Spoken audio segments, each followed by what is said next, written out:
The Titan, the Diamond, the HD2.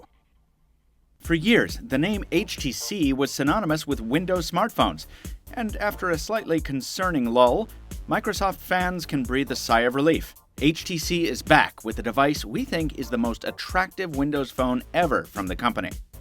But does its performance live up to its look? I'm Michael Fisher with Pocketnow, and let's find out in our video review of the HTC One M8 for Windows.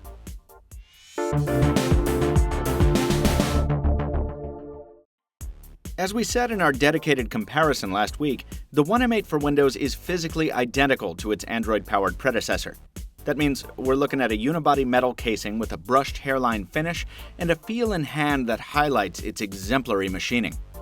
While Windows Phone isn't wanting for high-quality hardware, most of its top-shelf offerings till now have featured a polycarbonate build, and that makes the 90% aluminum One M8 stand out even more dramatically.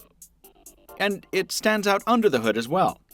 From the Snapdragon 801 to the expandable 32 gigs of onboard memory to the 5-inch 1080p display, the One M8 carries some of the highest specs available on a Windows phone, including rare extras like an IR port and front-firing speakers. About the only thing we don't like about the hardware is how big it has to be to accommodate those speakers, and also that slippery finish, which makes it easy to drop. This exceptional hardware demands an outstanding software platform to match. In a visual sense, Windows Phone 8.1.1 is that platform. Microsoft's operating system looks better on the One M8 than almost any other smartphone, and there are times that we think the M8 looks better running Windows Phone than Android. These two were made for each other. As for Windows Phone itself, most of our impressions from our 8.1 review remain unchanged. We're sad to see Microsoft compromise some of the clean look and feel of its original vision, and annoyed by the occasional bugs that the company has yet to iron out. But we are excited that the new software includes things like Action Center and Start Screen folders, both of which are executed with Microsoft's usual visual flair. Cortana is smarter than ever, striking a nice balance between the utility of Google Now and the personality of Siri, and even traditional pain points like navigation are gradually improving. Don't let Verizon sell you on the need for its paid navigation software. Download the free Here suite instead. On a road trip during our review period, Here Maps actually plotted a decent course for us, Here Drive Plus got us there safely, and Here Transit helped out after our return when we had to take a bus back from the car rental office. Here in the States, we still prefer Google's navigation solutions on Android phones for the traffic prediction and delay alerts, but even without those bells and whistles, Here usually gets the job done for us on Windows phones, and we like how easy it is to download maps directly to the device as well. Our bigger beef with Windows Phone 8.1 is its buggier than usual behavior with respect to past versions, especially in terms of third-party apps. With over 300,000 titles, the Windows Store is more populated than ever, but many top-tier apps lag months behind in terms of updates. And even popular titles like Spotify hang and crash more often here than on other platforms. First-party software isn't immune to a rough edge or two either. HTC's own Blink Feed app is more crudely honed here than it is on Android, and its camera app is less consistent as well, sometimes bogging down right when it's least convenient. Speaking of the camera, this is the first Windows Phone to boast HTC's Duo arrangement, and it carries the familiar mix of ups and downs.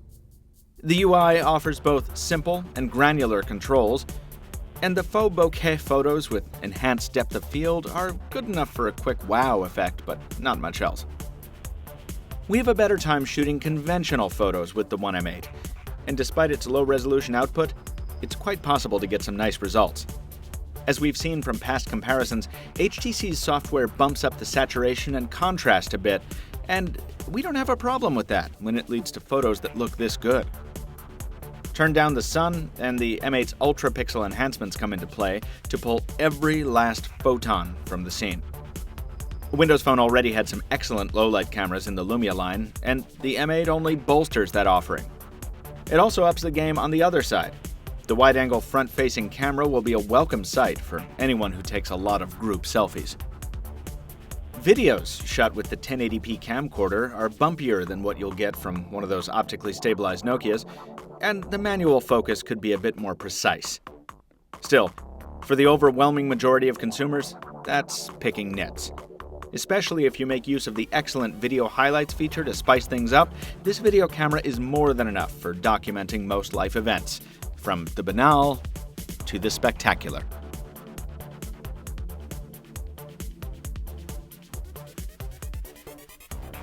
This phone is, for now, exclusive to Verizon's LTE network, which, thanks to some recent enhancement, got a made-up marketing term, XLTE, and a not-so-made-up speed boost. We averaged 50 down and 12 up in Greater Boston on our 6-day test period, which is a huge improvement over Verizon's performance last year. Coverage between Boston and New York is also excellent in rural and urban areas. Voice calling is also good, with no clarity or loudness issues on either end. Audio through earbuds is rich, full, and loud. And speakerphone calls are outstanding thanks to the boom sound speakers, which are still the best smartphone speakers we've heard on a US carrier smartphone.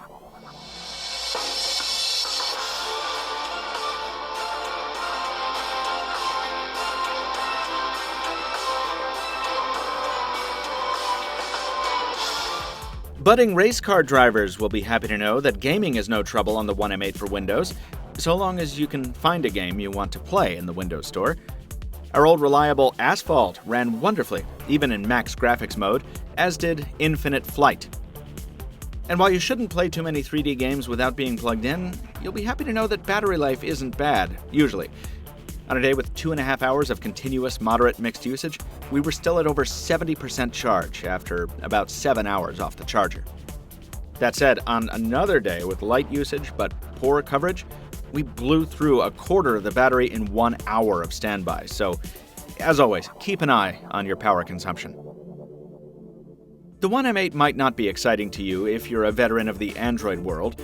After all, this is a phone that launched back in the spring. But in the land of Windows Phone, the M8 represents some of the best build quality and the highest specs the platform has yet seen, along with an unparalleled audio experience. If you're searching for the finest Windows Phone on Verizon Wireless and you don't need a camera with crazy resolution, look no further than the HTC One M8 for Windows. For more detail on the One M8, see our full written review available August 26th at Pocketnow. Also be sure to check out our One M8 Android versus Windows Phone comparison live now, and our One M8 versus Lumia Icon comparison coming later this week.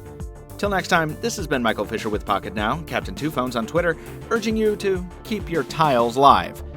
And we'll see you on the next one.